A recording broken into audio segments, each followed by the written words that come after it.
Oi pessoal, eu sou o Kleber Fak. Olá, eu sou o Renan Guerra. Eu sou o Nick Silva. E no programa de hoje, vim, cantei e fiz história. Feats incríveis. A gente vai conversar sobre participações rápidas, mas que mudaram completamente os rumos de determinadas canções. Certo, meus amigos fiteiros? Certo. Certíssimo. Mas antes o que, Renan Guerra, você que adora fitar as pessoas no Dark Room da Zig? Antes, você pode seguir a gente em todas as redes sociais, na @podcast VFSM. Comenta nossas publicações, compartilhe os episódios que você gosta, indique para os seus amigos. E se você quer nos ajudar, você pode apoiar no apoia.se/podcast VFSM. A partir de R$5 você tem acesso a vários programas gravados com bastante antecedência. Participa do nosso grupo fechado para apoiadores no Telegram e também assiste as nossas gravações ao vivo, não é mesmo, Kleber? Hoje estamos cheios de feats especiais aqui, ó, como Rodrigo Berg, Vinícius Correia, Leonel Moura, Thiago Rocha, Fabrício Neri, Tuane Malman e iPhone Mariana. Muito obrigado por topar esse feat com a gente. Vamos falar sobre música, meus amigos? Bora! Desde os primórdios da indústria da música, o que não faltam são boas parcerias entre diferentes artistas. Algumas são puramente comerciais, feitas para unir o público de 2 ou mais artistas e aumentar a repercussão em torno do material gravado. Já outras são simplesmente icônicas. Canções que por alguns segundos abrem passagem para a chegada de colaboradores que mudam tudo. No programa de hoje a gente vai conversar sobre esses feats incríveis, artistas que vieram, cantaram e fizeram história. E para começar esse papo, eu quero saber de você, Renan Guerra. O que faz de um feat icônico? Eu fiquei pensando bastante nisso, porque varia muito, né? Às vezes a gente pensa assim, a gente vê uma tracklist e pensa ali, fulano se reuniu com ciclano, a gente acha que vai ser assim, a história, e daí você dá play e fica assim, gente, o que rolou aqui? Acho que varia muito. Nos últimos anos a gente teve uma crescente dessa tendência dos feats e dos encontros por causa das plataformas digitais. Acho que no final das contas é importante para que as pessoas descubram outros artistas, porque querendo ou não o algoritmo às vezes domina um pouco das coisas que a gente está consumindo ali nas plataformas, e querendo ou não, quando um artista de alcance muito maior faz um feat com artistas menores, isso ajuda com que esse artista chegue em outros públicos. É sempre o caso quando a gente pensa nos discos de remixes da Pabllo, por exemplo, que ela sempre traz muitos artistas queers, independentes, LGBTs, artistas diferentes, de diferentes estados, de diferentes lugares, e as pessoas acabam meio que conhecendo os trabalhos desses artistas por causa desse encontro com a Pabllo, assim. Então acho que isso varia muito, porque também tem outros casos que a gente sabe que são essencialmente artistas de gravadora tentando surfar na onda e no trabalho de artistas menores ou de artistas independentes, às vezes até de artistas mais criativos e inventivos do que eles, para tentar se aproveitar desse momento. E muitas vezes esses encontros ficam díspares e não rendem coisas positivas.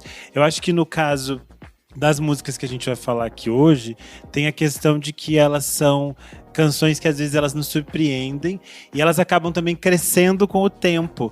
Eu acho que as músicas, muitas das músicas que a gente traz aqui, elas vão se tornando icônicas quanto mais a gente ouve e como a gente vai entendendo o legado delas. Eu acho que isso também é divertido, é meio inesperado, assim. Então, você pode até tentar seguir alguma fórmula do feat certeiro, mas às vezes não vai ser aquele que vai dar certo, e quando você vê, tem coisas muito mais divertidas que vão aparecer, coisas mais interessantes. Então, é meio que uma roleta russa. Eita, como roleteia. Nick Silva, e oposto à pergunta que eu fiz pro Renan Guerra, o que você acha que é uma música imprestável? O que quando o feat não funciona? O que você acha disso? Quais são os elementos que contribuem para isso? Cara, eu não sei, como trata de algo artístico, né? Tem que ter um valor ali enfim, que faça a gente se interessar minimamente. Eu acho que deve existir uma... Não sei, os artistas têm que se entender minimamente para que isso funcione bem, assim. Porque igual o Renan falou, tem uns que é puramente, tipo, quero bombar no charts aqui e vou me conectar com outra pessoa que também pode me apresentar um novo público. Mas não necessariamente isso pode ser uma coisa boa, assim. Acho que Sei lá, tem um clássico que é do Kendrick Lamar com a Taylor Swift, assim, não faz o menor sentido pra nenhum dos dois artistas, a não ser esse lado puramente mercadológico. E aí, sei lá, fica esquisito, assim, eu acho que... Teu Cu é um excelente feat. Ah, eu não gosto. Amargura é um excelente feat, discordo totalmente. Acho que ficou. Eu gosto justamente porque é inesperado. Mas eu gosto justamente desse feat porque ele é totalmente inesperado. Ali eram os dois gigantes em 2014, 2015.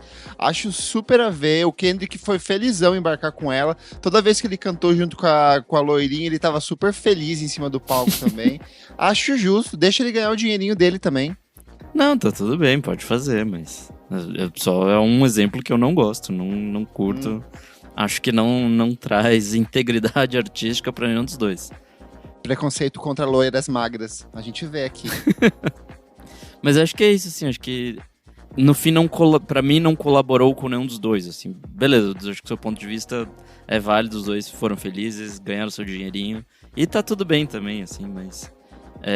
não sei. Pô, a menina tem que andar de avião, Nick. Deixa ela queimar o combustível dela pra ir até na esquina. Pô, é isso que financia. Deixa a loirinha. 5 minutinhos de avião dela. Não, mas acho que é isso, assim. E você, amigo, o que você acha? Cara, eu acho que é chato quando vai pelo que a gente já espera, sabe? Eu gosto quando é inesperado, quando vem assim, sei lá, um artista de um universo muito específico da música cabeçuda e que traz alguém do pop e vice-versa, sabe? Quando vai por coisas que a gente de fato não espera, ou que a gente achava que ia ser de um sentido e vai para outro. Eu acho que ao longo da lista que a gente vai trazer aqui vai ter bastantes exemplos.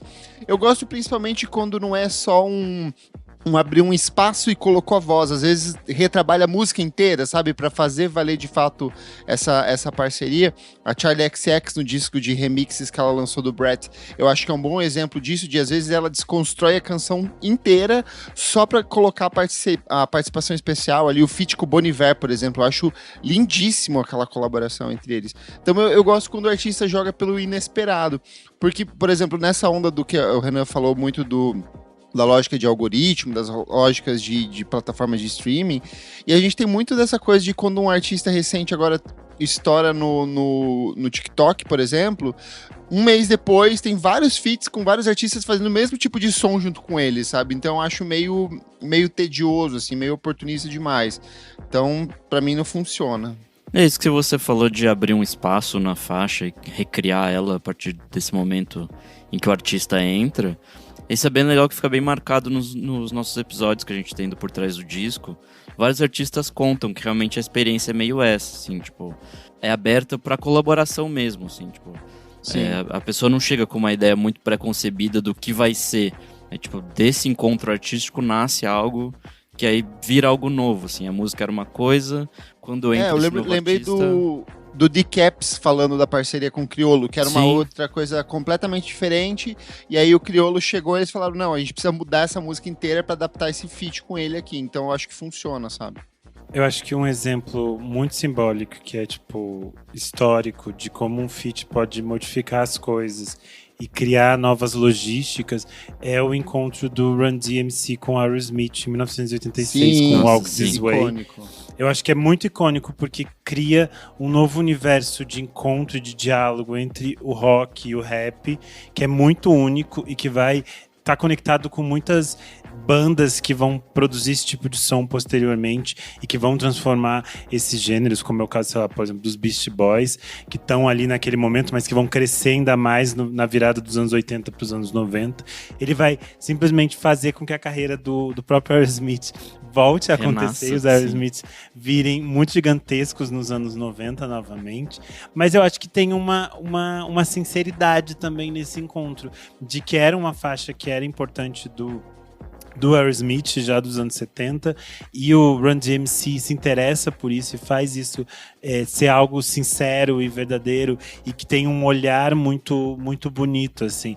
Eu acho que muitos dos encontros que o hip hop faz a partir dos anos 80 e também nos anos 90, traz muito dessa pesquisa que os artistas de rap tinham sobre os artistas que eles gostavam. E eu acho que esse encontro é muito bonito, porque também cria uma relação de você conhecer e descobrir novos sons, que é meio o caso de quando a gente pensa, sei lá, todos os samples que os Racionais fazem, a forma como eles movimentam para que todos os ouvintes dos Racionais conheçam uma série de outros artistas da história da música brasileira e da música negra mundial, é muito rico. Eu acho que esses encontros deveriam servir também para ter um pouco dessa riqueza e desse olhar que a gente tem para a música, de te trazer esse interesse de pensar, nossa, eu não conheço esse artista, mas se o artista que eu gosto também gosta dele, porque eu não posso me abrir a ouvir isso que para mim era diferente. Acho que isso também pode ser uma possibilidade muito interessante.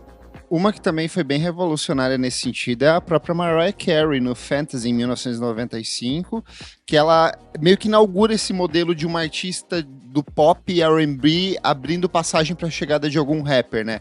Ela lança o Fantasy single e depois ela lança um EP de remixes em que uma das faixas ela tem a participação do Old Dirty Bastard e meio que estabelece essa estrutura, assim, a própria Taylor Swift com o Kendrick Lamar vem desse universo criado pela Mariah em 95, assim.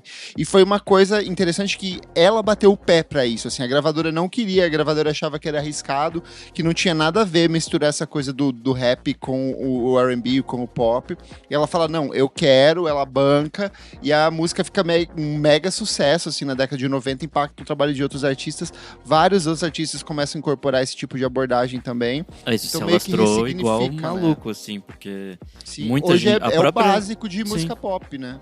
A própria Mariah fez depois com Jay-Z e tal, fez com bastante... Sim. O pessoal latino também tem bastante dessas coisas de feats, de trazer seus... Não necessariamente conterrâneos, mas gente ali do mesmo rolê para contribuir também. Acho bem interessante isso. E só pra gente estabelecer aqui, no programa de hoje a gente focou especificamente em feats mais curtos, né? Aquela colaboração rápida, aquela música que existia, abre passagem pra chegada de um artista, a ideia é que ele veio, fez história e foi embora aqui. Por isso que a gente não vai falar, por exemplo, de músicas como Telephone, da Beyoncé e Lady Gaga, porque ela não é tanto um feat, ela é mais uma colaboração, ela tem pesos iguais as duas artistas ali dentro do estúdio, tem o desdobramento visual. Outro exemplo disso é a parceria entre o David Bowie e o Queen, Under Pressure. Ela é uma música lançada em conjunto pelos dois, então ela não é exatamente um feat, ela é uma colaboração. Então a gente decidiu deixar de fora essas colaborações, propriamente duetos também é uma coisa que a gente acabou deixando de fora, para focar mais nessas feats rápidos, nessas parcerias históricas aí.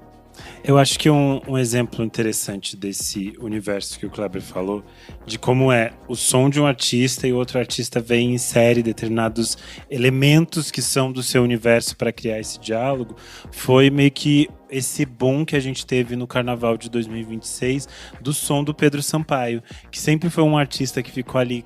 Ele tinha alguns hits, mas ele comia muito pelas beiradas e ele era, tipo, as pessoas meio questionavam o tipo de som que ele fazia, tinha várias coisas. E no final de 2025 ele lançou o disco Sequências, né? Sequências #1. E aí ele trazia várias dessas sequências com diferentes artistas. Então a gente teve uma série de faixas aqui que já vinham fazendo sucesso em 2025, mas eu acho que o grande estouro que pegou, especialmente aqui no Carnaval do Sudeste, foi a sequência Cante, que ele fez junto com as Irmãs de Pau, o MCGW, a Tasha Kayla e a Clementão. E é muito engraçado porque a Clementão, ela entra, ela fala, vai DJ mais forte. DJ mais forte. E ela sai. A gente sabe, obviamente, que algumas coisas do som são produção da Clementão, porque ela é uma produtora importante. Mas é que fica muito engraçado porque tem o vídeo dela gravando esse momento, e daí é basicamente ela chegando e falando, vai DJ mais forte! Depois tem ela tentando vários níveis de vai DJ mais forte. E isso pegou muito. No dia que a gente tá gravando esse episódio, viralizou na internet um vídeo que são várias crianças dançando essa música e elas estão gritando muito alto, vai DJ mais forte. E eu acho que a presença da Clementão em várias faixas, a gente sabe que ela tá presente ali na produção e tudo mais, mas quando a voz dela aparece, são sempre coisas meio simples, meio catchphrases, assim, e elas pegam muito, elas ficam na cabeça das pessoas. E aí eu acho que a gente tá num momento que essas coisas têm acontecido. Eu acho que é o mesmo caso, por exemplo, do fato dela ter participado agora do remix de Gordinha Mas Tá Bom, da Kate da Vozes Abusadas. Porque estava dentro de uma faixa inicial do disco da A Visita, do Kate da Vozes Abusadas, né? O Gordinha Mas Tá Bom tava ali dentro do mini set das Visitantes, que era com o Fuso e o Fuck Off 1963. Só que esse trecho específico do Gordinha Mas Tá Bom fez muito sucesso, e aí a música em si, original, ela é bem mais pesada. Então acho que eles criaram uma segunda versão que foca mais no universo do Gordinha Mas Tá Bom.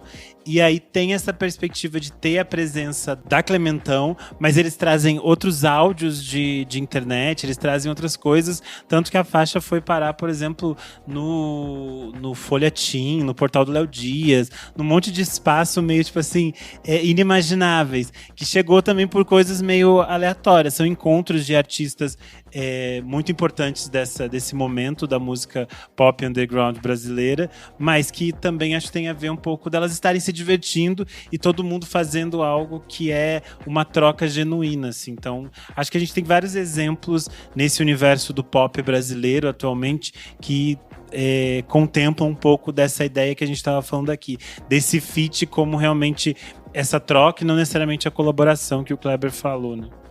Perfeito. Gente, eu vou começar essa lista aqui com a musa inspiradora dessa pauta, que pra mim é Pabllo Vittar. Ela é altamente icônica quando a gente pensa em feats. Ela tem vários, mas eu separei aqui os meus favoritos.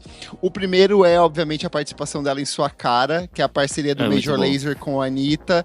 E aí ela chega ali quebrando tudo. É uma participação super curtinha. E ela é meio que metalinguística, né? Ela já cheguei, tô preparada pra atacar. E eu gosto muito no final, quando ela solta aquele vozeirão. Eu amo tocar essa na pista.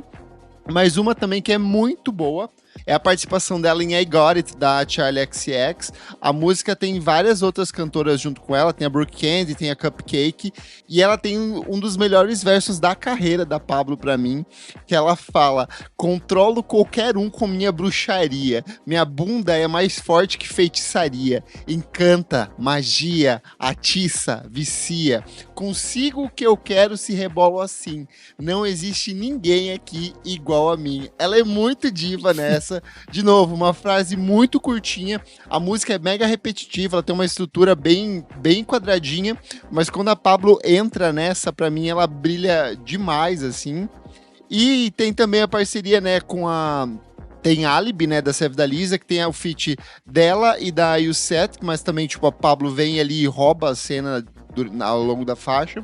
E tem também Amarelo, do Emicida, que é uma baita de uma composição, e tem 2 feats excelentes em sequência, que é a participação da Majur e tem o feat com a Pabllo Vittar ali no final, assim, as duas num vozeirão absurdo, a letra é absurda, assim, então a diva, quando chega, ela chega roubando o espaço, conquistando o espaço dela, assim, dentro das canções. Eu acho que a Pabllo é um nome muito interessante, e as coisas que eu separei são essas coisas que subvertem muito todos os universos. Porque a gente tinha Descontrolada, que é uma faixa que já tinha ela e MC Carol, e que é uma faixa excelente, extremamente divertida. Só que quando ela ganha o remix do Cyber Kills com a participação da Jupe, ela ganha, tipo, outras camadas. Porque os versos da Jupe são, tipo assim, absurdos. Tipo aquela hora que ela fala: hoje eu tô imbatível com tesão de 7 anitas. E depois ela fala que ela vai ter que... que ela fala que ela tá com dó do motorista que vai ter que levar ela pra casa. Aí eles fazem a interpolação com Jupe-me, que é a faixa que eles nunca conseguem lançar porque é sempre derrubada. E aí eu acho que tem uma das coisas mais incríveis pra mim, que é o fato de que eles pegaram e samplearam o áudio que a Pabllo mandou pra eles, e ela fala no início da faixa: esses dias eu tava zapeando no SoundCloud, aí eu vi o set da Cyber Kills, achei tudo um set, acho que não era um set, fiquei ouvindo e malhando o meu cuzão. E aí isso vira tipo meme, que depois tem tipo edições de IA, que tem tipo Lula falando esse meme. É verdade. São coisas meio absurdas. E é tipo, toda vez que essa faixa toca, as pessoas realmente ficam descontroladas. É uma faixa muito divertida.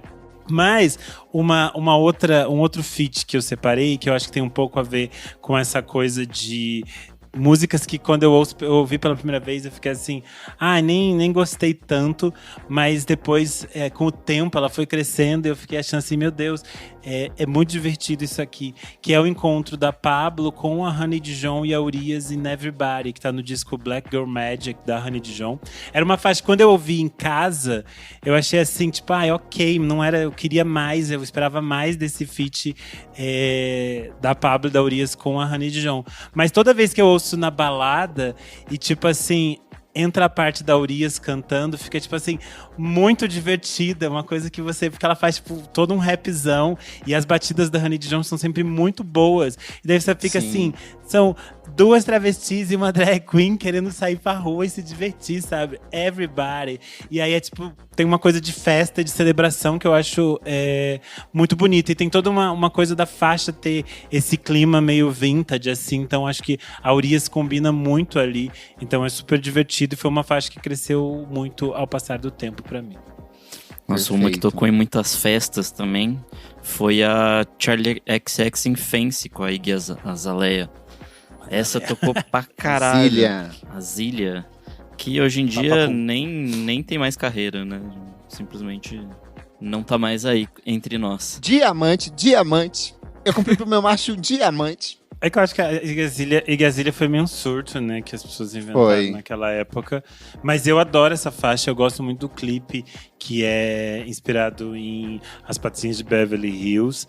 E eu acho que funciona, eu acho que é divertida, assim. É daquela fase em que a Charli XX fazia tudo e topava todas as coisas, convidavam ela? Sim, é uma questão, maybe so, mas eu acho que é muito divertida, assim, tem uma coisa meio, tipo, não se leva tão a sério, então às vezes é importante também, nem tudo precisa ser um grande mousse, às vezes é só sobre se divertir um pouco. E ela tava bem na fase pop dela, né, nessa fase. Nossa, essa fase de 2014 eu acho insuportável, tem vários discos horríveis que saíram esse ano. Então, é isso que a gente tá falando, ela bem bizarra do pop.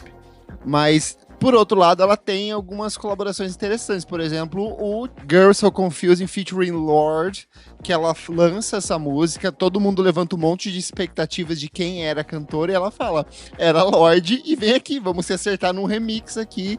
E as duas chegam fazendo história, um dos melhores remixes, uma das melhores feats, collabs da história recente da música pop, assim. Foi a música do ano pra Isa, no ano em que saiu aqui, uma música que até hoje toca, a galera surta na pista, e é um baita feat, uma excelente composição, e que ainda por cima tem uma questão de uma sensibilidade poética muito grande das duas, de vulnerabilidade feminina, assim. Então é altamente icônica. Mas eu acho que essa... Só pra falar de Girls So Confusing, eu acho que é uma faixa muito simbólica de um tipo de encontro artístico que as pessoas gostaram muito e que elas ficaram muito desejosas que isso acontecesse mais vezes, assim. A gente entende que nesse mundo de internet existe muito essa coisa de fandoms, de rivalidades e de climas e de coisas que surgem. E o fato da Lorde e da Charli XX terem transformado isso numa faixa tão sensível e tão complexa. Positiva, né? Sobre as nuances mesmo delas existirem nessa indústria, é muito mais interessante do que outras coisas, que é o próprio fato de que agora saiu esse ano o The Moment, da Charli XX, em que ela discute um pouco de como é ser uma mulher dentro da indústria pop, como a indústria quer criar determinadas situações e te colocar em determinados espaços que nem sempre são as coisas que você acredita. E é muito interessante que algumas pessoas entenderam que o filme era muito mais sobre as experiências da Charli e a relação dela com a indústria, enquanto outras pessoas ficaram muito mais dizendo que era ela querendo falar mal de outras mulheres da indústria.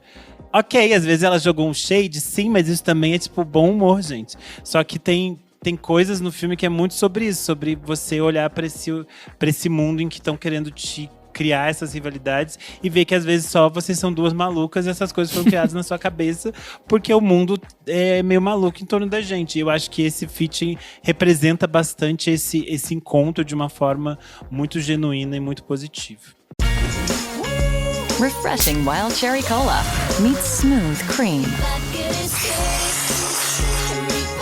The treat you deserve. Pepsi Wild Cherry and Cream. Treat yourself. LinkedIn is pretty great at a lot of things, like helping you tap into the latest trends and insights in your field. We cannot stop your coworker from tapping her pencil. LinkedIn can help you find new jobs that align with your career goals. We cannot help you find the source of that weird smell in the office fridge. Ew. And while we can't stop your coworkers from bringing their hobbies into the office, LinkedIn can help you bring your career to the next level. LinkedIn is the network that works for you. Eu quero puxar pro campo do crime aqui, porque é muito triste que um dos meus feats favoritos da história da música seja feito por duas pessoas que hoje deveriam estar na cadeia, presas e enterradas, que é a participação da Nicki Minaj em Monster, do Kanye West. Primeiro que assim, essa música é absurdamente boa, todo mundo dentro dela ali tá excelente. Tem o Jay-Z, tem o Rick Ross, tem o Bon Iver. Só que assim, a grande é dentro de um disco absurdo que é o My Beautiful Dark Twisted Fantasy. Mas assim, quando chega a parte da Nicki Minaj, que ela vai com duas interpretações diferentes, assim, da persona dela e ela matando a própria persona ali numa rima que é absurda, com um tempo incrível, com um flow, assim, absurdo também. É muito descomunal o que ela faz aqui. Pra mim, ela gastou todo o talento dela aqui, porque depois o que veio, assim, é só bomba dali pra frente. Ainda bem que ela morreu aqui.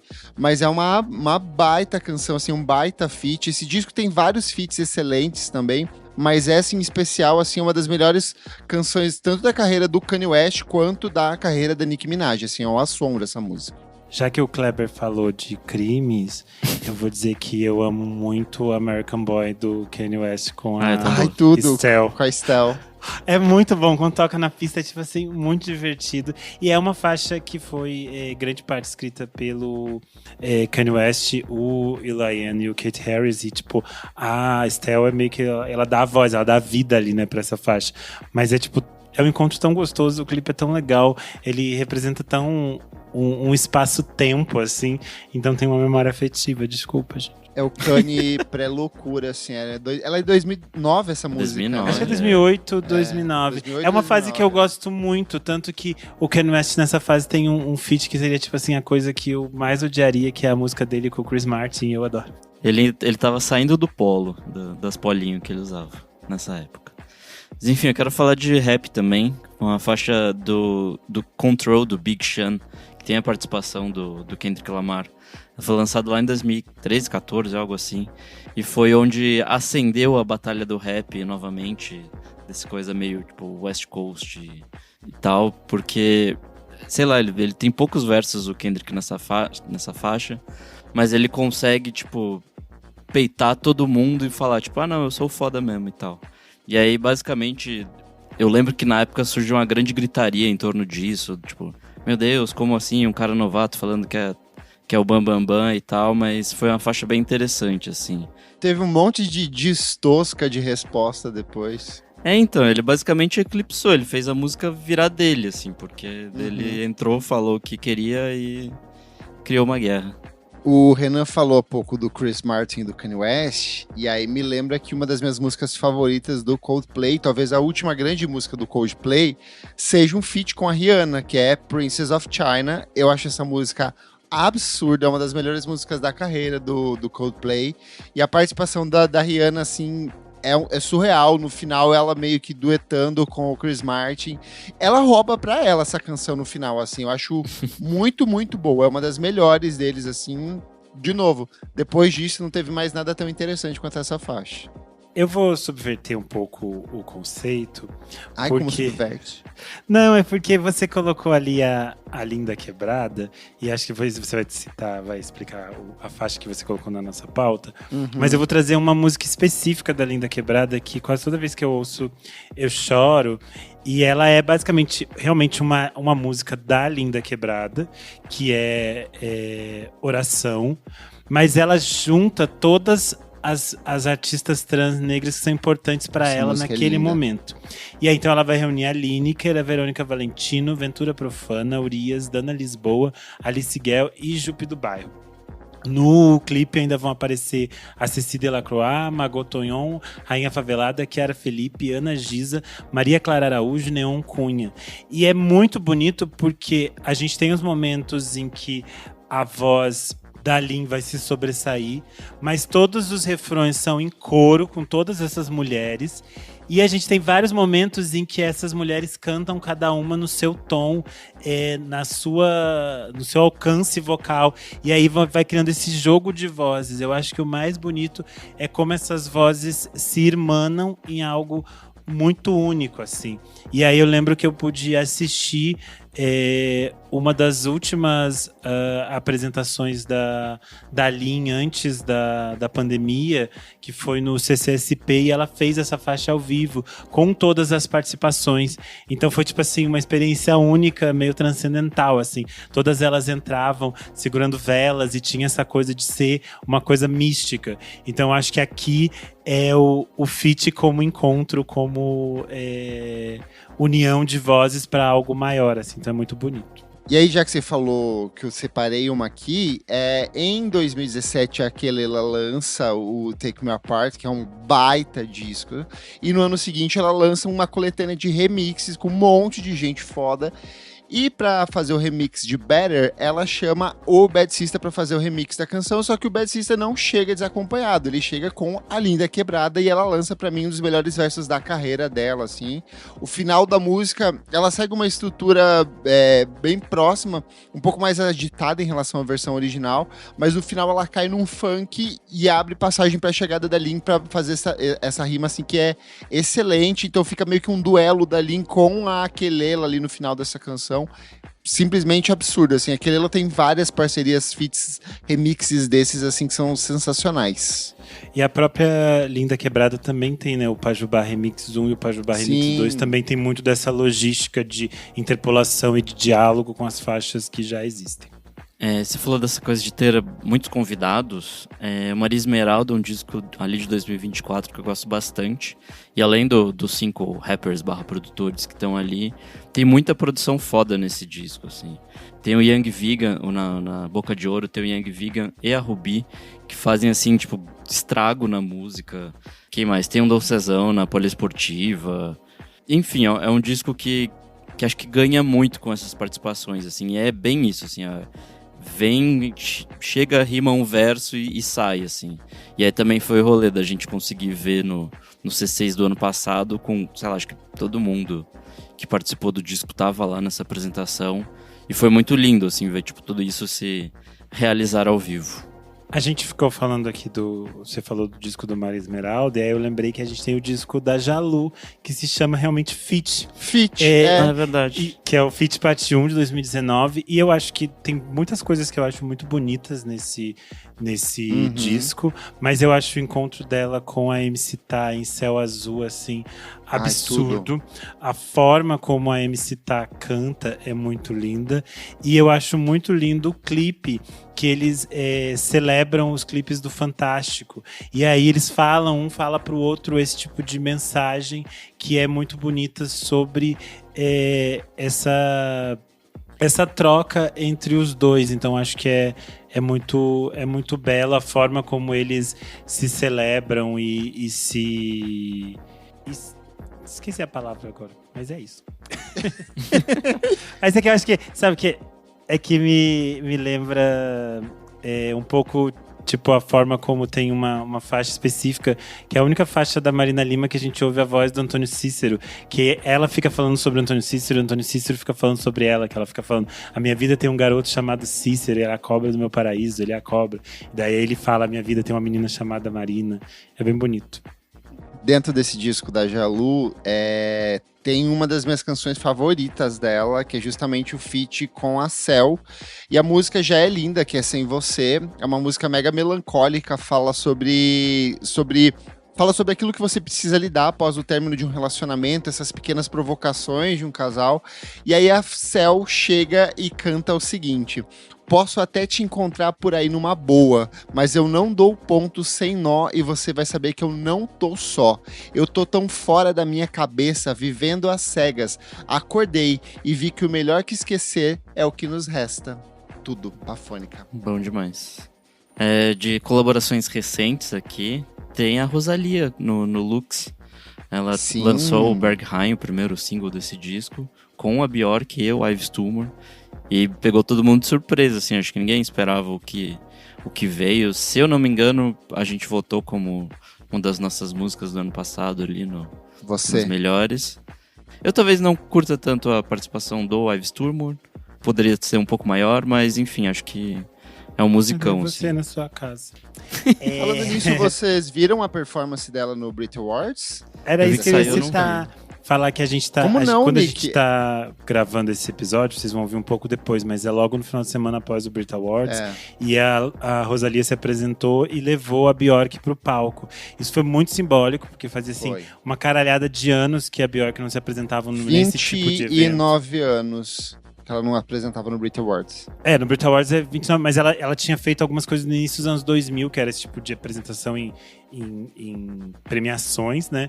Mas nunca mais ela tinha aparecido em público. Ela não gosta desse tipo de evento. E é muito interessante porque ela estava se divertindo atrás da Rosalía ali, ela estava dançando, ela estava feliz. Porque eu acho que para ela também tem um pouco dessa perspectiva, porque a gente falou aqui um pouco dessa logística de parceria, de troca. Grande parte dos discos da Björk ela sempre assinou sozinha, mesmo tem poucas faixas que em alguns momentos ela ia estar com outras pessoas, tipo os momentos que ela começa a colaborar com a Noine, e depois é muito interessante que ela assina muitas coisas ao lado da Arca, é uma escolha dela, né? Por mais que ela tenha trabalhado com diferentes produtores durante toda a carreira, esse momento com a Arca é um momento de troca muito interessante, que eu acho que tem um pouco a ver com isso que a gente estava falando da forma como as parcerias surgem. As parcerias também são importantes para esse crescimento dos artistas. E só pra fechar esse tópico do Brit Awards, cara, Rosalía é muito artista, assim, eu amo artista que desapega não tem apego ao ego, sabe? Ela literalmente cede o espaço, ela dá licença pra Björk. A Björk tem todo o momento dela de diva, de cantar ali, a plateia vai à loucura, e aí depois vira uma festa rave no final com um batidão absurdo, e aí tem trechos da câmera pegando, tipo, um closes, a Björk felizona vendo a Rosalía curtindo ali, então, tipo, cara, eu fiquei arrepiado assistindo, assim, um absurdo. Já que a gente estava falando nesse tópico e eu fiz um universo ali no início falando sobre como o feat pode ser algo muito bom e pode ser algo ruim, e eu citei a Noine, eu acho que é um exemplo muito claro de como um artista pode entrar dentro da obra de outros e ser algo muito bom ou ser algo que não me interessa, é o caso do Hercules in Love Affair, que na prática é um projeto do Andy Butler e ele traz várias pessoas. E aí a gente vai ter momentos que são muito icônicos, que eu acho que no primeiro disco a gente vai ter isso de uma forma muito clara, tipo Blind, que tem a voz da Noine, assim, tipo, absurdos e histórias e coisas fantásticas. Tem outros momentos que eles vão encontrar essas coisas e vão me encantar muito, tipo nas faixas que eles fazem junto com o John Grant, aqui já nos anos 2010, e aí tem outros momentos que essas coisas não vão funcionar tanto pra mim, tipo quando eles se encontram com a Sharon Van Etten, que são dois artistas que eu amo e poderia ter ficado algo lindo, mas de alguma forma não me apaixona, sabe? Então acho que é isso que é a prova que a gente falou, às vezes pode funcionar, às vezes não, depende muito de várias coisas, e no caso deles com a Noine é tipo uma das maiores coisas dos anos 2000, a gente sempre fala aqui, então... A gente falou bastante no programa passado sobre o The Mountain, novo álbum do Gorillaz, e o Gorillaz é um projeto inteiramente feito a partir do feat, assim, e o feat é parte substancial da obra do Gorillaz, ali do Damon Albarn. Eu acho que a canção mais icônica, obviamente, é o Feel Good Inc., com a participação do De La Soul, assim, que surge de um jeito muito certeiro dentro da faixa, mas toda a obra do Gorillaz, assim, é construída em cima de feat. Esse último álbum que a gente comentou na semana passada, em especial, tem essa relação, ele é um disco sobre a morte, e aí ele traz vários artistas que ele colaborou ao longo dos anos e ele foi arquivando. Então vai ter um verso do Proof, que é um rapper que morreu em 2006, mas que ele consegue resgatar dentro desse disco. Vai ter o Mark Smith do The Fall, que vai estar dentro do disco. Vai ter Bobby Womack num feat rapidinho ali, o Tony Allen num trecho que é maravilhoso também. Então, assim, eu gosto muito, meio que tem a questão do feat, mas ele transcende a partir dessa lógica de ser feats póstumos num disco que justamente fala sobre vida e morte e renascimento, né? O nosso ouvinte Rodrigo Berges, estou aqui. O feat recente foi a música Cuidando de Longe, da Gal com a Marília Mendonça. Linda demais. Esse feat é um desses casos que ele foi crescendo com o tempo. Eu acho que o fato do falecimento da Marília Mendonça, muito jovem, e posteriormente da Gal, fez com que as pessoas voltassem para esse feat com outros olhos. E é muito interessante porque esse feat está no disco A Pele do Futuro de 2018, e depois, posteriormente, em 2021, a Gal vai lançar o disco Nenhuma Dor, que é basicamente de feats. E ali eu sinto que todos os feats estão essa mesma coisa de tipo assim, nenhum feat acrescenta nada a nenhuma daquelas músicas que já existiam antes. Porque no caso dessa da Marília Mendonça com a Gal no Pele do Futuro, é uma faixa nova, criada para elas ali. E acho que tem uma coisa de... Para Marília Mendonça é um grande orgulho dela estar junto com a Gal, então ela está aproveitando e se divertindo naquele momento. O que também é curioso, porque nesse mesmo disco, A Pele do Futuro, tem um encontro da Gal com a Bethânia de novo, na faixa Minha Mãe. E que eu, por exemplo, vocês podem pensar, esse é o grande momento que o Renan vai ficar feliz. Eu não gosto desse feat, porque eu acho que de algum modo a voz da Bethânia tipo engole a voz da Gal, sabe? O que é curioso, porque eu acho que quando elas cantam lá no disco de estreia da Bethânia, eu acho que é muito bonito, porque as duas demonstram o crescimento da sua voz e tem uma força muito bonita. Mas aqui eu não gosto dessa. Eu prefiro muito mais quando elas estão juntas em Sol Negro, que é a faixa lá do início. Então tá bom. Seguindo aqui na linha de feats recentes, um que todos nós gostamos muito no ano passado foi a Gabi Amarantos com Te Amo Fudido, e que ela simplesmente traz Viviane Batidão, assim, ela apresenta a Viviane Batidão, e o feat é sensacional, curtinho, preciso, certeiríssimo ali. É uma das músicas mais grudentas do álbum, assim, eu acho que é uma das que mais cresceu pra mim desde o lançamento do disco, eu gosto demais. Acho que todos os feats desse disco do Rock Doido, eles são muito bem colocados, porque eles funcionam dentro da narrativa do disco e as pessoas estão nos seus espaços, assim, não é como se ela tentasse forçar, porque às vezes tem essa questão de quando um disco tem uma identidade muito forte, você apenas tenta, ou o artista fica muito deslocado, ou ele fica muito falsamente inserido ali. E nesse caso funciona, assim, porque parece realmente, toda vez que ela vai encontrando esses artistas dentro do disco, tem um diálogo muito bonito com eles. Acho que isso é interessante, assim. Tem um feat inusitado aqui, que é do Knocked Loose com a Pop. Esse disco que eles lançaram em 2024. É tudo essa música. O You Won't Go Before You're Supposed To. Eles lançam essa faixa que chama Suffocate, a terceira. É um negócio que, sei lá, tipo, não era pra onde esperava que o disco iria, mas faz total sentido, assim, e dá uma... Não sei se exatamente leveza é a palavra, mas é bem inusitado, assim, é o momento que você tá na barulheira ali e você vê esse feat e fala, eita, e é muito bom. Quero puxar aqui no campo do rap algumas collabs que eu amo. A primeira é o feat da Kali Uchis em See You Again, do Tyler, the Creator. Assim, ela chega pra cantar o refrãozinho chiclete. Eu amo essa música, uma das melhores músicas da carreira do Tyler. E a participação dela, assim, absurda. É uma música que acabou viralizando no TikTok de novo nos últimos anos. E tem o feat reverso, né? Que é a música dela com ele cantando. Com ele, Tem também o Frank Ocean in Slides, do Calvin Harris. É uma parceria com o Migos, mas o Frank Ocean canta esse refrão que é maravilhoso, super pegajoso. Eu achei... foi muito inesperado, assim, porque ele vinha do universo do Blonde, que era uma coisa mais R&B experimental, e ele cai nesse universo extremamente pop do Calvin Harris e funciona muito.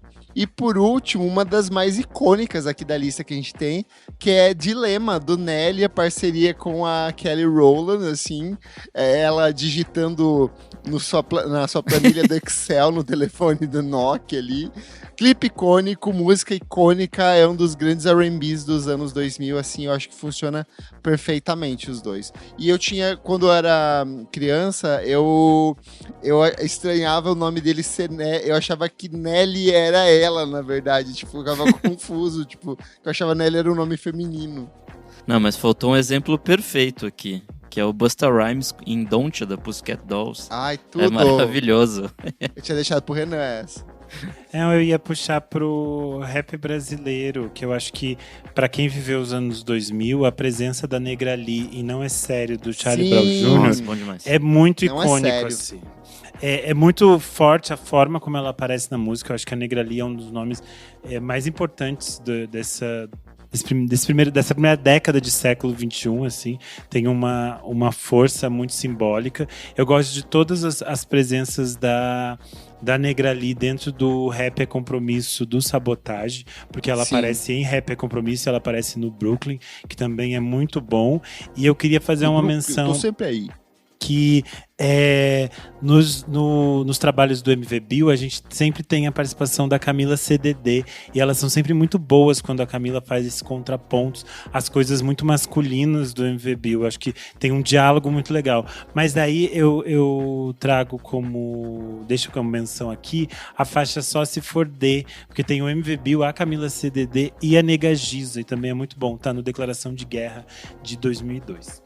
A gente falou muito de feats vocais, né? Mas a gente tem um feat altamente icônico, que é o Stevie Wonder em Samurai, do Djavan. Ele chega tocando a harmônica, a gaitinha de boca dele ali, e é extremamente icônico, assim, uma das grandes canções da história do Djavan, e meio que complementa muito essa presença dele ali. Eu sou apaixonado por essa. E é interessante porque eles estavam no estúdio e o Steve Wonder estava gravando no mesmo estúdio. Ele entra e diz assim pro Djavan, tipo, a gente poderia gravar alguma coisa, não sei o quê. E aí o Djavan falou, eu não tenho o que a gente pode gravar. Só que o Steve Wonder ia ficar só 2 dias no estúdio. E aí ele disse, tá, eu volto aqui no dia tal. E aí, se você tiver alguma coisa, aí o Djavan foi pro hotel e em uma noite ele fez Samurai. Apenas. Isso aí, ó. Já Apenas que a estamos maior. num feat que eu amo, quero falar de outro, que é o Kings of Convenience com a Feist em Know-How, né, do disquinho lá de 2004. Essa música é linda, linda, linda. É um encontro muito perfeito das vozes, assim, são 2 vozes doces e tal, nessa levadinha de violão. Uma música maravilhosa. Gosto muito de uma aqui também.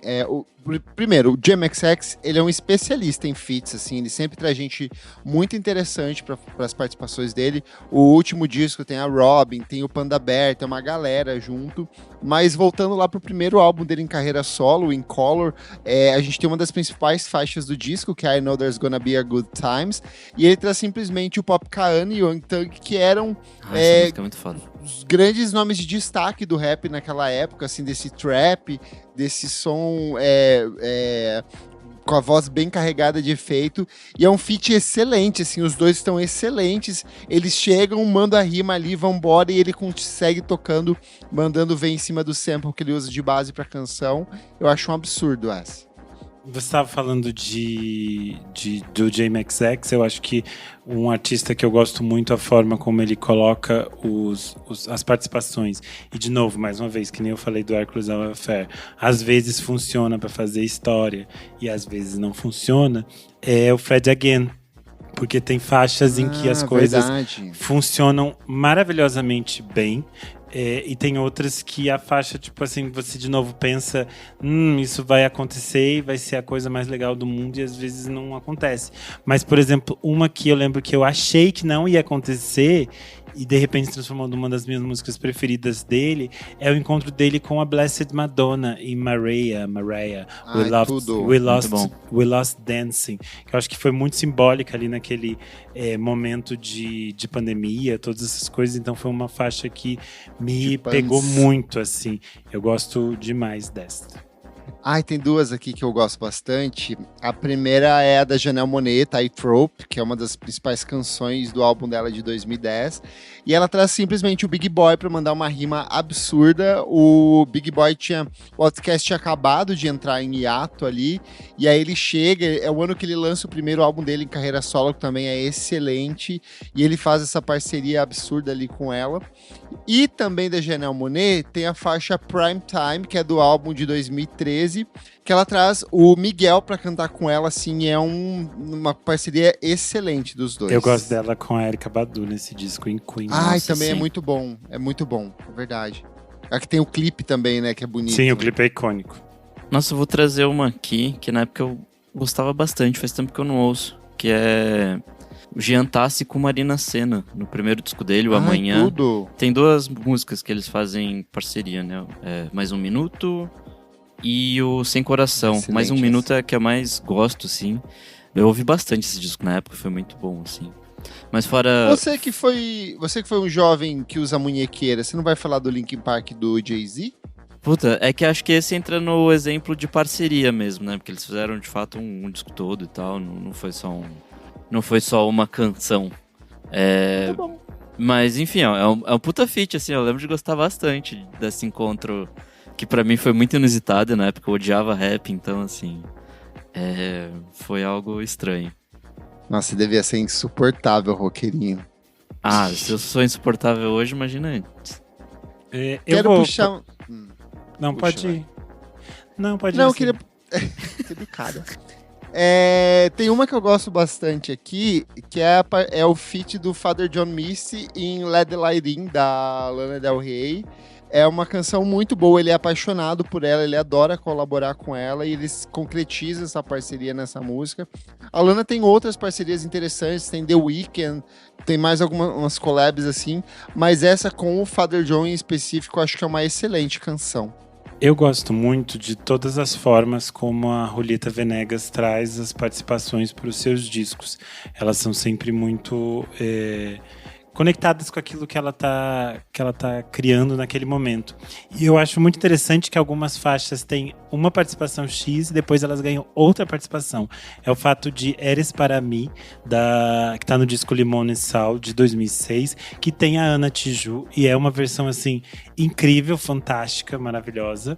E, posteriormente, quando ela vai fazer o MTV Unplugged, em 2008... pra essa faixa ela traz a Mala Rodrigues. E aí vira, tipo, outra coisa e fica, tipo, extremamente divertida e muda o tom da canção. Acho que isso é muito legal também. E uma coisa legal desse Unplugged é que ela chama a Marisa Monte, porque ela é muito fã da Marisa Monte e basicamente isso dá uma carreira pra Julieta Venegas no Brasil. E hoje em dia, graças a Deus, ela pode voltar pra cá a cada 2 anos e eu posso ver ela. Porque o fato de que ela não tinha os discos dela lançados no Brasil anteriormente. Quando o Unplugged sai com a Marisa Monte, ele é lançado por aqui. E a partir disso as pessoas passam a redescobrir os trabalhos da Julieta Venegas e isso muda a vida dela. Um feat também muda vidas, vocês não sabem quanto um feat com a Marisa Monte salva vidas. Em algum momento o Kleber trouxe aí o De La Soul em parceria com algum artista, que eu já não lembro mais qual é. Mas eles também... Pelo amor de Deus. Eles também colaboraram com Tom Misch, que é um artista que eu gosto bastante. No disco Geography, de 2018, eles fazem juntos a música It Runs Through Me, que é muito boa, assim. Chegou a ter clipe e tudo mais. É uma parceria bem, bem divertida, bem boa. Mas aí é feat ou é parceria? Você tá quebrando as regras? Parceria, o Tom Misch tinha com a cachorrinha, a salsichinha do Marcos Valle, que faleceu ano passado. Ficamos bem tristes, ela era a melhor amiga dele. Tem um senhor aqui que vira e mexe, trabalha muito bem em feats, que é o Robert Smith, do The Cure, vocalista do The Cure. A primeira é criminosa e polêmica, porque é Not In Love, do Crystal Castles. O Crystal Castles lança essa releitura de Not In Love do The Cure, e eles lançam uma versão com o Robert Smith cantando, que é excelente. Ai, absurdo. É um absurdo. E o mais triste é que na época a gente ficou achando que ia ter, tipo assim... era uma época pra quem é jovem, gente, nós vivíamos no Tumblr e a coisa mais importante que nós fazíamos era reblogar imagens sujas do Crystal Castles. E o grande sonho que nós tínhamos e que nós íamos ter um grande clipe em que Alice Glass e Robert Smith iam ficar passando batom. E aí eles falaram, vamos lançar um clipe. E aí o clipe saiu e era basicamente um VHS mofado. Sim. Que ficavam as imagens distorcidas e foi isso que a gente ganhou. Bem feito. Você ganhou e não vai levar. Mas tem também a parceria dele com o Churches. O Churches lança o último disco, é o Violent Scream, que foi o que veio pro Brasil aqui. Tem a faixa How Not to Drown, que é excelente, e é um feat com o Sir Robert Smith ali mandando ver, junto com a Laurie Mayberry, assim, espetacular esse feat. E uma coisa que agora já falou, acho que dá pra ir pros finalmente, é algo importante pra mim, é o feat do David Bowie com o Placebo. Porque eu adoro essa história, porque muitos artistas queriam música com o David Bowie e geralmente ele negava. O Coldplay é o clássico caso disso. Eles tentaram várias vezes e o David Bowie falava: não gostei dessa música, não sinto que eu posso acrescentar nada nela. E eles não colaboraram. Eles não colaboraram. E o David Bowie fazia isso muitas vezes, assim. Uhum. E aí, no caso dessa faixa, eu acho muito interessante, porque é uma faixa que existe. Ela tá no disco Without You, I'm Nothing. E aí, o David Bowie liga para os produtores do Placebo e fala: eu queria gravar com eles. Aí eles falam: claro, né, amor? Estamos prontas para você, o que você quiser. E aí, vira tipo um encontro muito icônico, que é a versão de Without You, I'm Nothing, com o David Bowie. E a forma como a voz do David Bowie e do Brian Molko dialoga nessa música, tipo assim, absurdo de lindo. Já que você falou de David Bowie, e hoje estamos falando de artistas criminosos cancelados também. Ele com Arcade Fire. É a parceria dele com Arcade Fire no Reflector, né? Porque ele faz um trechinho. Primeiro que ele era bem fã do Arcade Fire, ele cantou Wake Up ao vivo com eles, numa apresentação. Eles convidam o Bowie faz um feat rapidinho na faixa título, né? Reflector. O Bowie já vinha colaborando ali com o James Murphy, também do LCD Sound System, tem uns remixes dele. Então, eu acho que é um encontro rapidinho, é um feat bem rapidinho mesmo, mas que é fundamental pra faixa, assim. Eles têm, né, quando eles se apresentaram ao vivo, eles cantam Wake Up, também é linda. Eu lembro que na época virou um EP, que aí tinha até a versão de Brasil, feita pelo Arcade Fire. Nas plataformas você vai encontrar essas versões ao vivo do David Bowie com Arcade Fire na compilação I Can Give Everything Away, que tá nas plataformas, saiu ano passado. Então lá você tem essas versõezinhas de 5 Years e de Wake Up com o David Bowie. Só pra citar aqui, ó, Daft Punk e Julian Casablancas em Instant Crush, excelente feat. Menina Carly Rae Jepsen em Good Times do CDO, também é bem icônico esse feat. Temos Madonna passando a coroa para Britney Spears em Me Against the Music, e ela derreteu essa coroa e transformou em facas que ela fica girando na casa dela enquanto ela dança. Temos a Kimbra em Somebody That I Used to Know, do Gotye. Ela canta no featzinho ali no final, participa do clipe e tudo.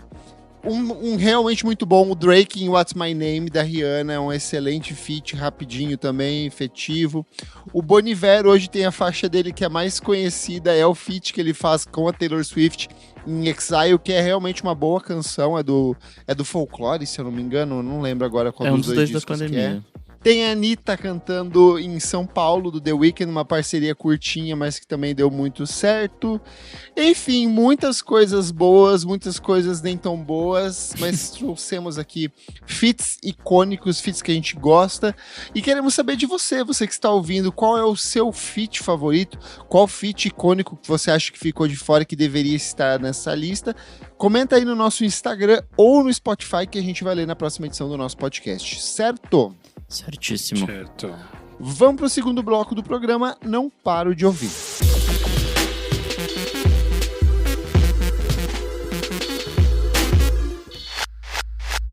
I have created the most advanced AI soldier. The wait is over. Tron Ares now streaming on Disney+. We are looking for something you've discovered.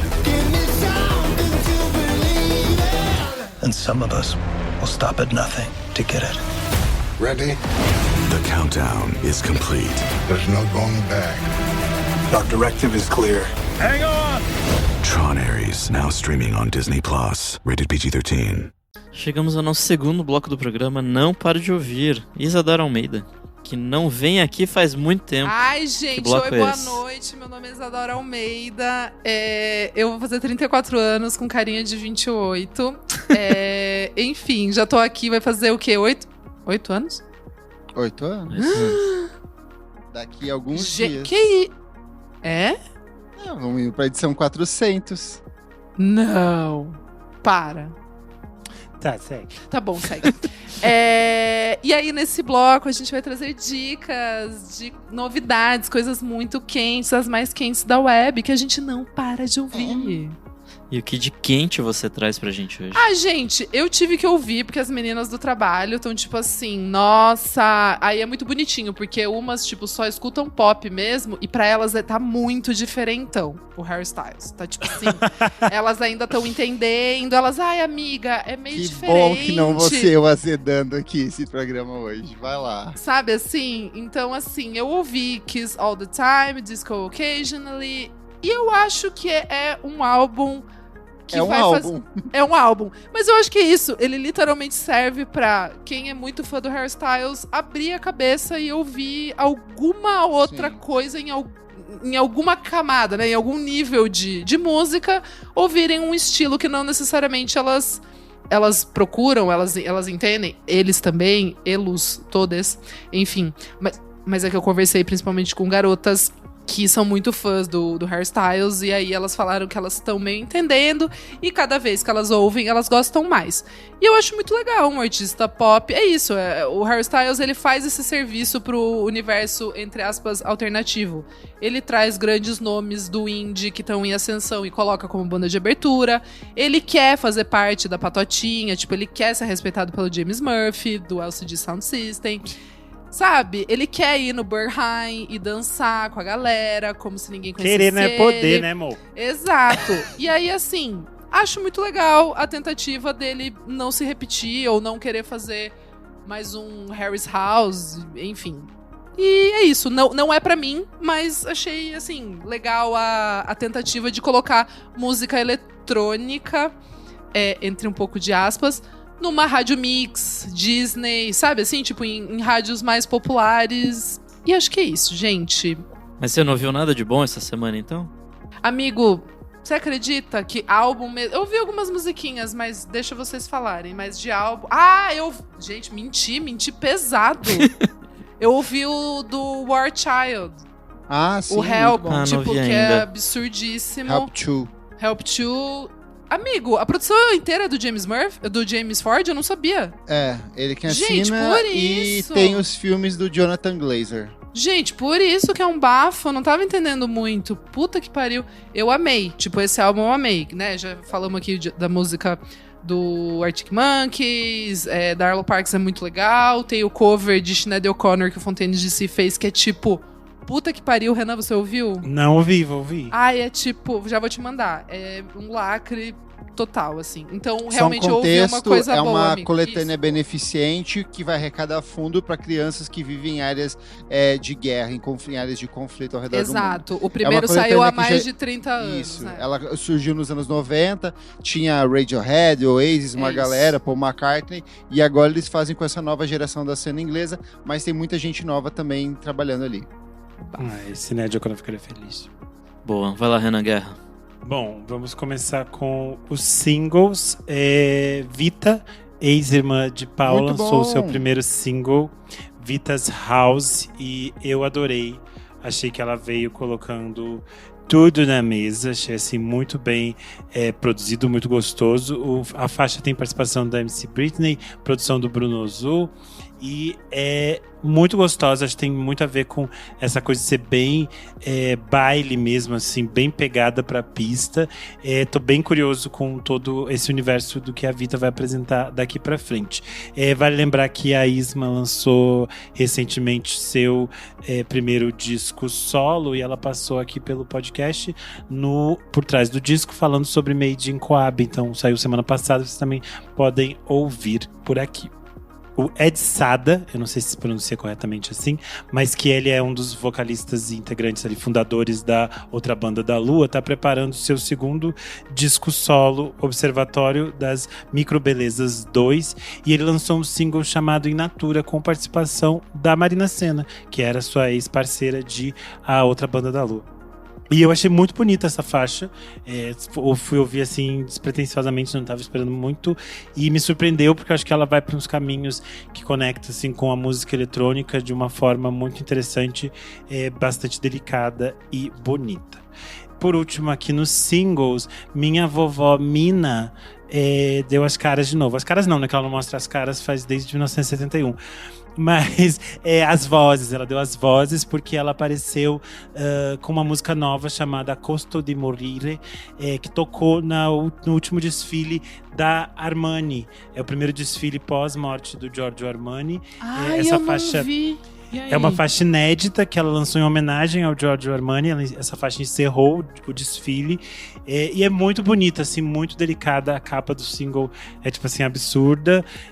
Acho a Mina... Eu sou completamente psicótico na Mina.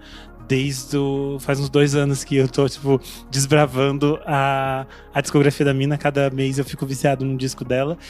A velhinha tem 85 anos e não para de trabalhar, então eu tenho muitos discos, até eu morrer 3 discos da Mina pra ouvir.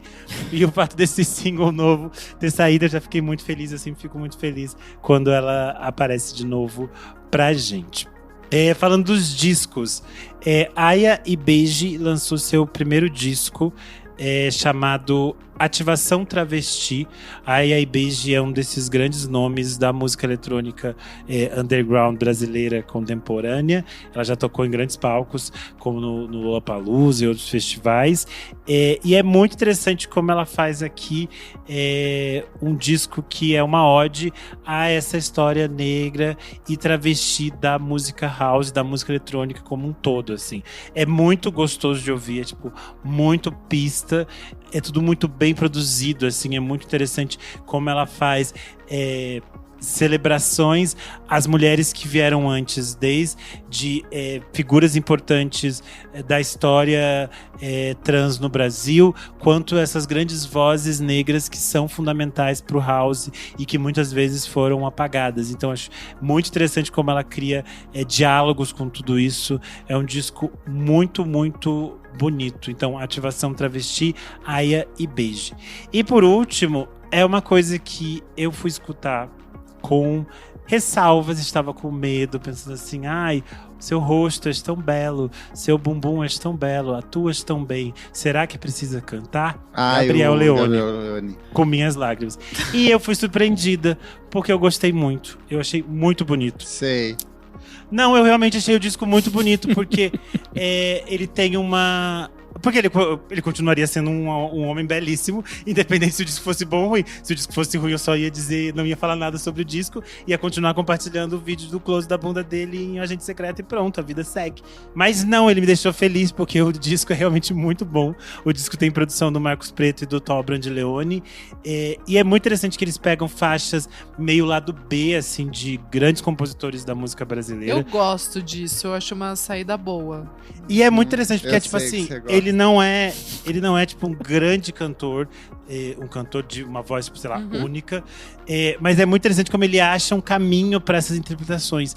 E ele pega canções que nem sempre são fáceis ou simples de cantar, e ele consegue ter uma coisa de intérprete mesmo, que é entender a nuance de cada palavra, porque cada palavra tá ali, que acho que isso às vezes é um problema quando você vai fazer um disco de intérprete. Aqui nesse caso é tudo muito bonito, assim. Então tem momentos muito bons, tipo quando ele grava Segredo do Djavan, que era uma faixa que eu nem lembrava, e é tipo assim, fica muito bonita.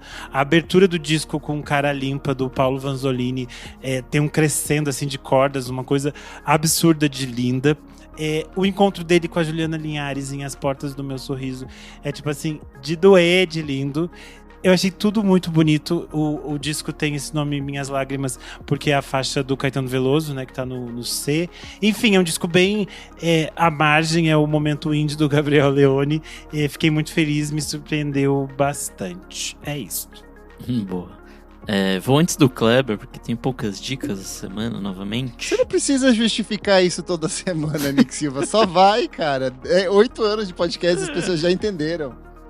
Quero começar com Fuckers. If you wanna party, come over to my house. E aí? Tudo! Tá Ai, muito sério? bom. Só tá que eu muito não vou pra divertido. casa deles, né? Porque eles vêm pra Harry's House e aí eu não quero ir até as Harry's Morumbi, House. No Morumbi. Aí é foda, amor. É foda, amor. É foda. Esse, se eu não me engano, é o terceiro single que eles lançam do primeiro disco deles, que vai quero tanto chamar ouvir esse Ou. álbum, cara. E falta pouco, amiga. Dia 27 de março tá aí. Bora. Tô achando bem divertido tudo que eles lançaram, assim. Tô gostando bastante. A apresentação deles no Jimmy Fallon muito foda. Tipo, tá tudo muito fã, né? Tudo muito bom. E é isso, eles vêm pra cá em julho, no show do Harry Styles. Não irei. Seria bom tê-los visto ano passado. Gente, eles vão tocar 4 vezes no Morumbi. Isso não cabe muito na minha cabeça. Queria tê-los visto ano passado, não rolou, mas tudo bem. Próxima diquinha aqui, o Freako com Chuchu. Aquele quarteto de Chicago que a gente falou bastante ano passado. Eles lançaram um disco que é muito bom. 24. Ano retrasado. Ano retrasado já. Como passa, não é mesmo, gente?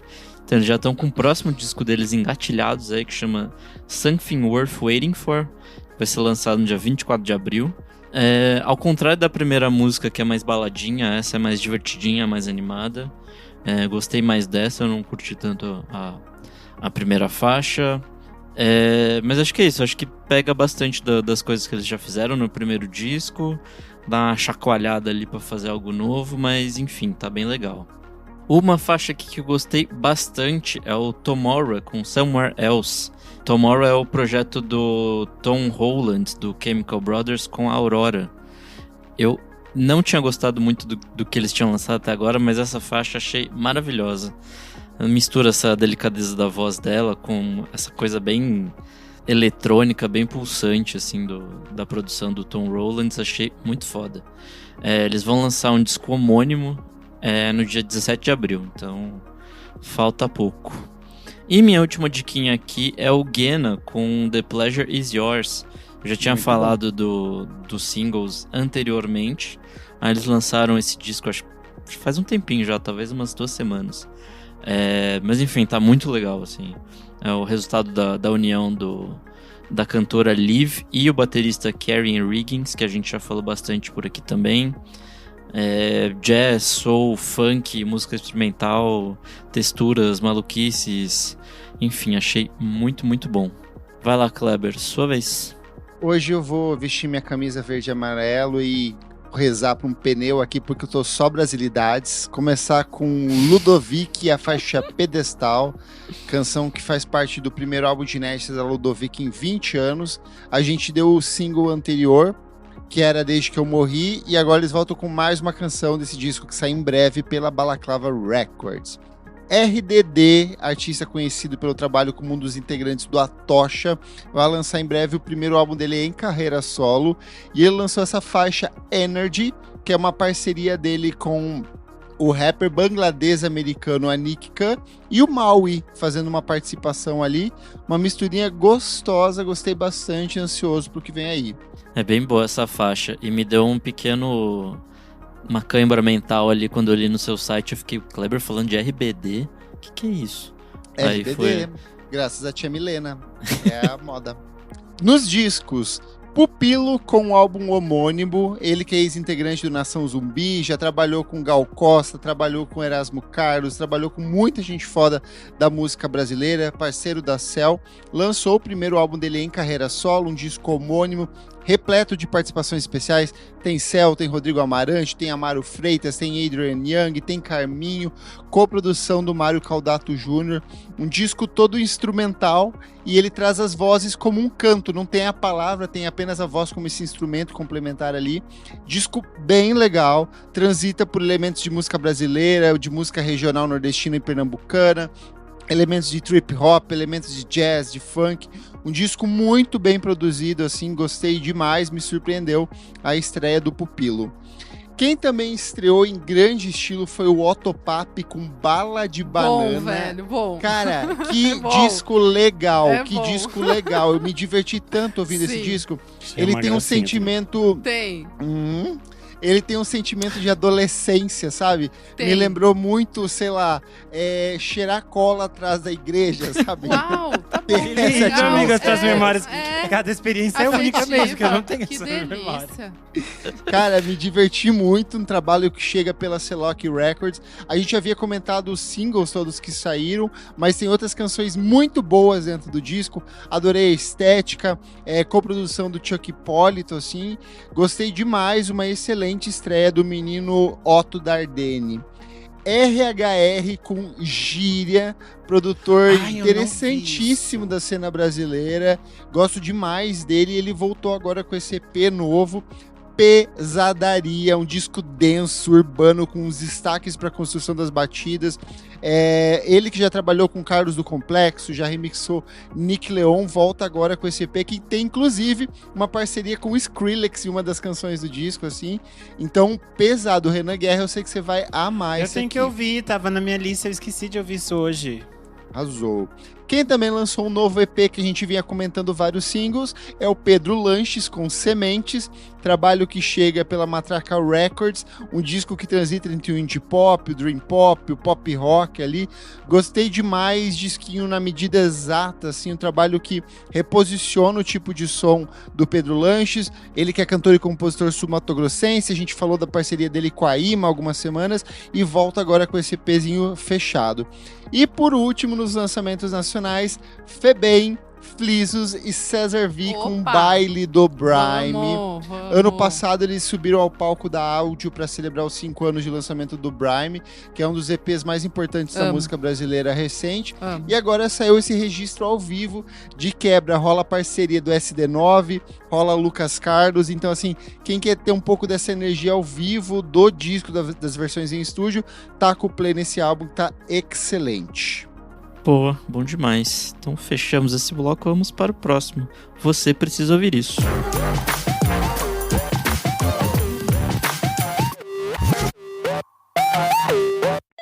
LifeLock, how can I help?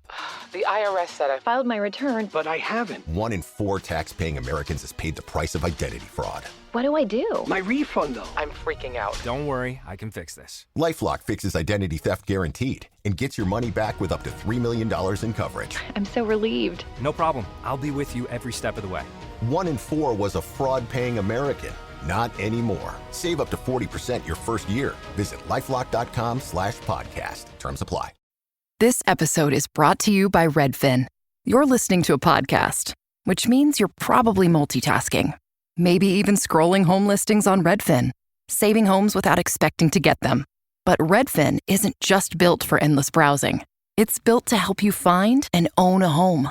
With agents who close twice as many deals, when you find the one, you've got a real shot at getting it.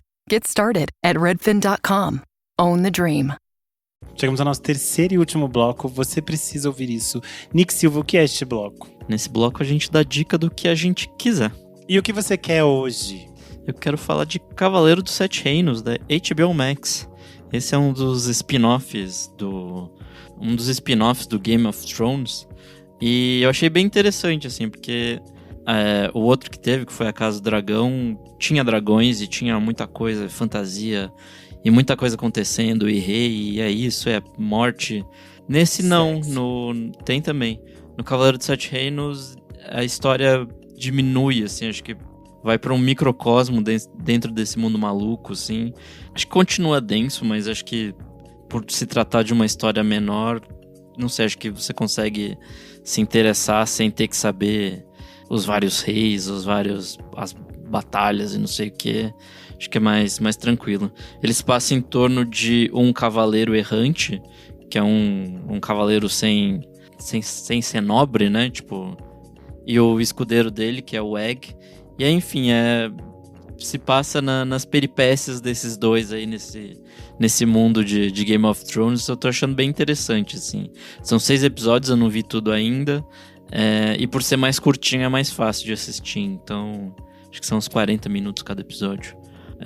Enfim, é uma... Você não tem mais não consegue mais concentrar muito tempo, né, amigo? As telas destruíram sua cabecinha. Né? Agora é só TikTok. Passou de... Mas o TikTok dele é o dia inteiro cantando no meu celular, ele mandando vídeo. Tá viciado.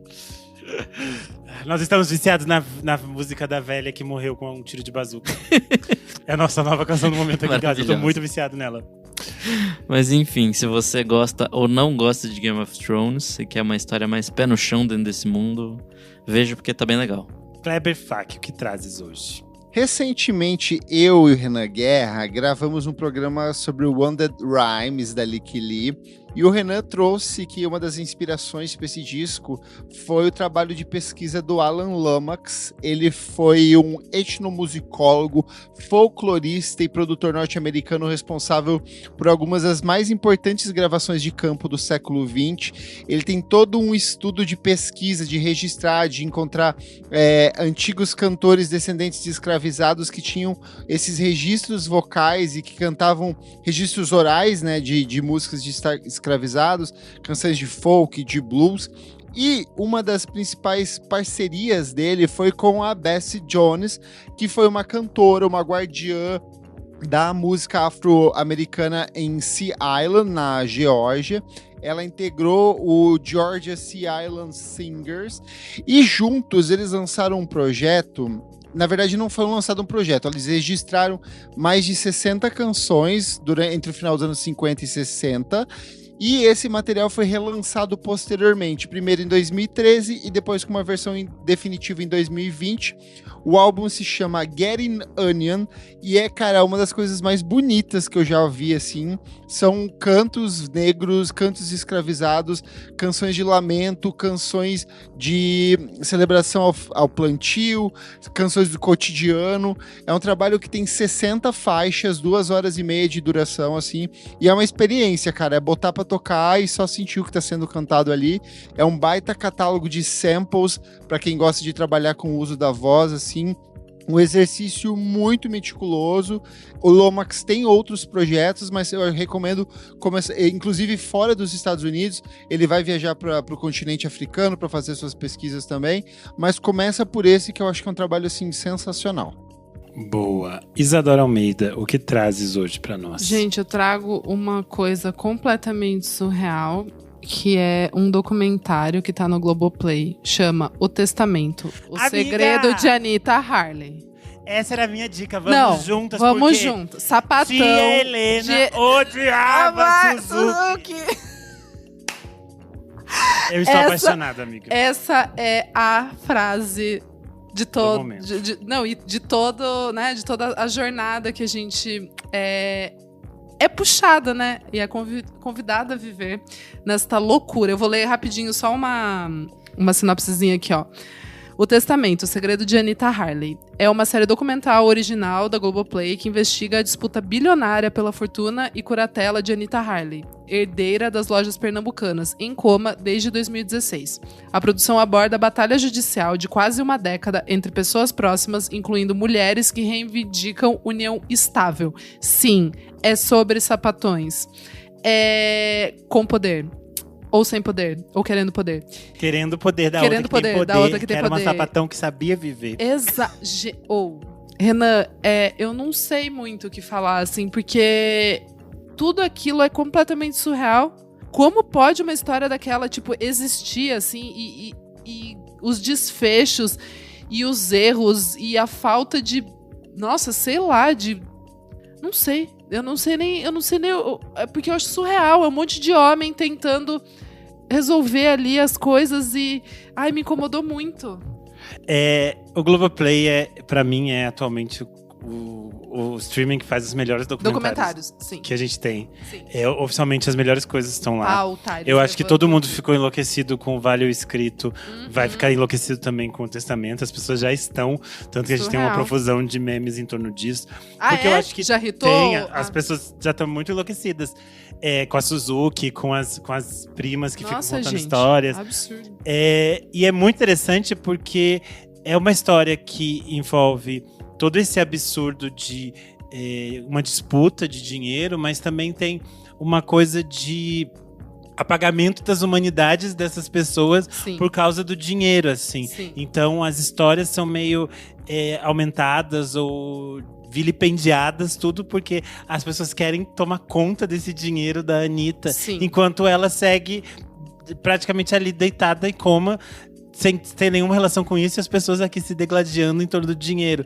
E é muito absurdo, porque a série é muito bem construída, que a cada episódio vão surgindo reviravoltas que vão te deixando envolvido nessa história.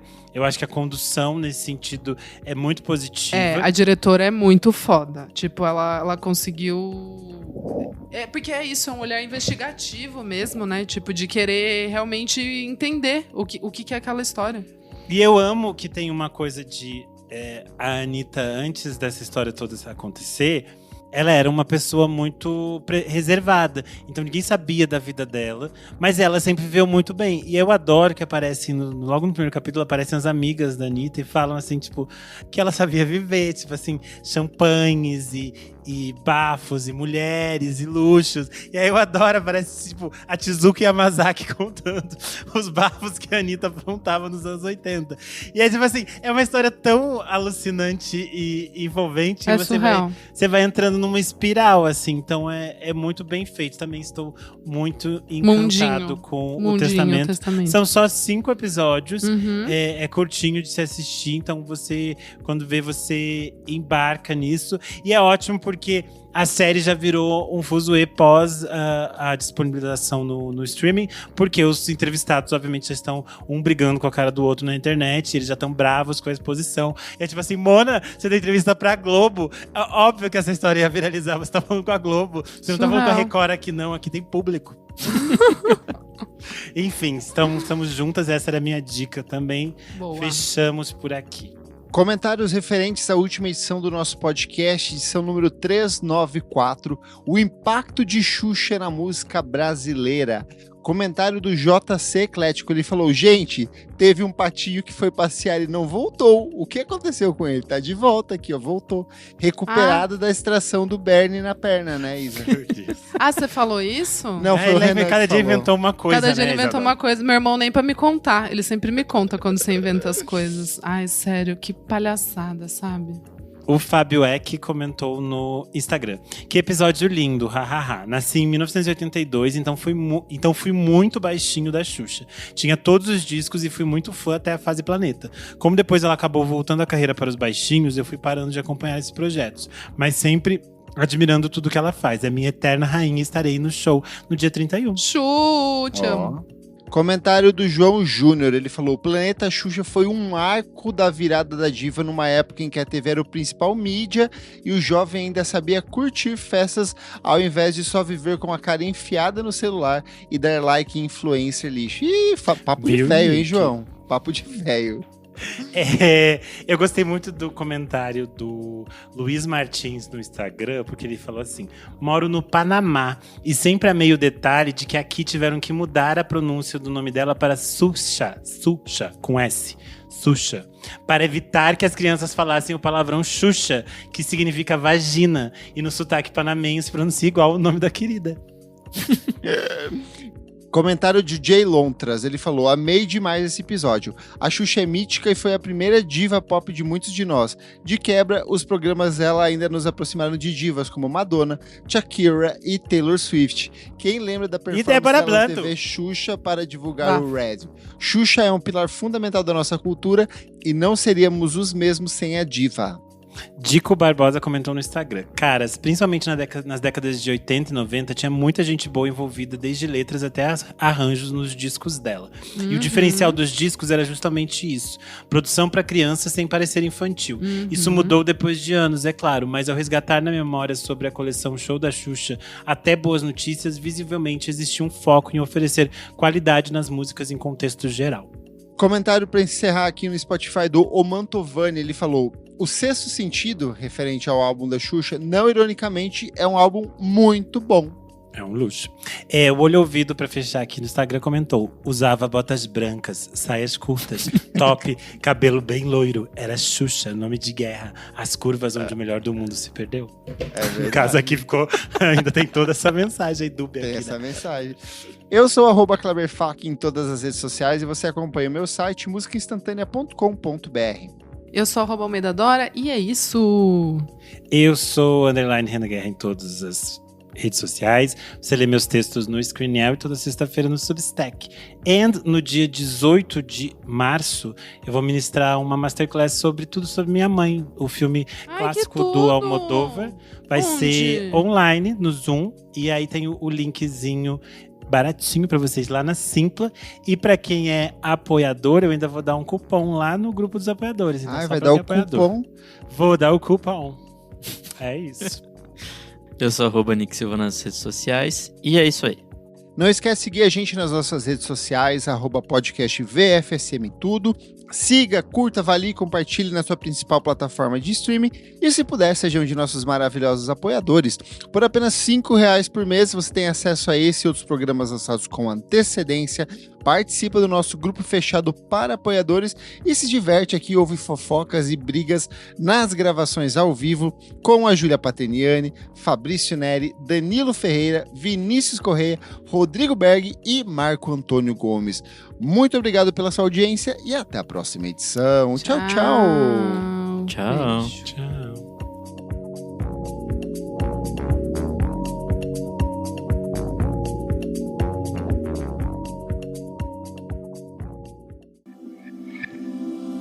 Esse podcast foi editado por Nick Silva.